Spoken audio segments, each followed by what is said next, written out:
വഖഫ് നിയമ ഭേദഗതിക്കെതിരായ ഹർജികൾ പുതിയ ബെഞ്ചിലേക്ക് മാറ്റി. പുതിയതായി ചുമതലയേൽക്കുന്ന ചീഫ് ജസ്റ്റിസ് ബി.ആർ. ഗവായിയുടെ ബെഞ്ചാകും ഇനി വാദം കേൾക്കുക. വിരമിക്കാൻ ദിവസങ്ങൾ മാത്രം ശേഷിക്കെയാണ് ഹർജി ജസ്റ്റിസ് ബി.ആർ. ഗവായി പരിഗണിക്കാൻ വേണ്ടി ചീഫ് ജസ്റ്റിസ് സഞ്ജീവ് ഖന്ന നിർദ്ദേശിച്ചത്. വഖഫ് നിയമ ഭേദഗതിക്കെതിരെയുള്ള ഹർജികൾ കഴിഞ്ഞ മാസം പരിഗണിച്ച സുപ്രീം കോടതി വഖഫ് സ്വത്തുക്കളിൽ തൽസ്ഥിതി തുടരണമെന്ന് ഇടക്കാല ഉത്തരവ് പുറപ്പെടുവിച്ചിരുന്നു. വിശദമായ മറുപടി നൽകാൻ കേന്ദ്രത്തിന് ഒരാഴ്ച സമയവും കോടതി നൽകി. കേന്ദ്ര സർക്കാർ കഴിഞ്ഞ ദിവസം സമർപ്പിച്ച സത്യവാങ്മൂലത്തിനെതിരെ മുസ്ലിം സംഘടനകൾ എതിർ സത്യവാങ്മൂലം നൽകിയിട്ടുണ്ട്.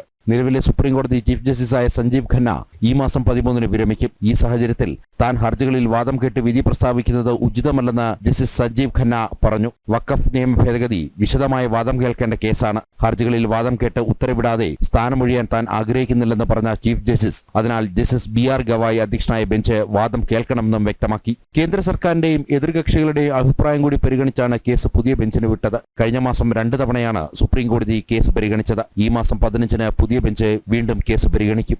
ജനം, ഡൽഹി.